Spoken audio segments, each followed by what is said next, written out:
నమస్కారం ఘంటారావానికి స్వాగతం. ముందుగా ప్రధాన అంశాలు. విద్యుత్ కాంతులు ఈనుతున్న భాగ్యనగరం, కాచిగూడలో ఆకట్టుకున్న 3D మ్యాపింగ్.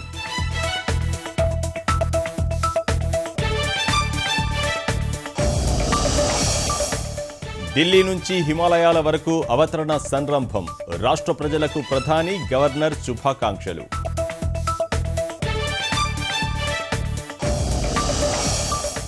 కృష్ణా జలాలకు గండిపడకుండా సీఎం ప్రయత్నం, బోర్డు పరిధిని నోటిఫై చేయొద్దని కేంద్రానికి లేఖ.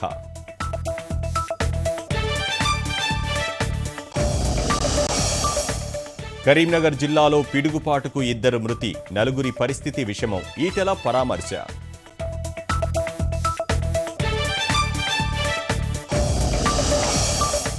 జాతీయ విపత్తు నిర్వహణ ప్రణాళికను ఆవిష్కరించిన ప్రధాని, క్షేత్రస్థాయిలో చక్కటి ఫలితాలిస్తుందని ట్విట్టర్లో వెల్లడి.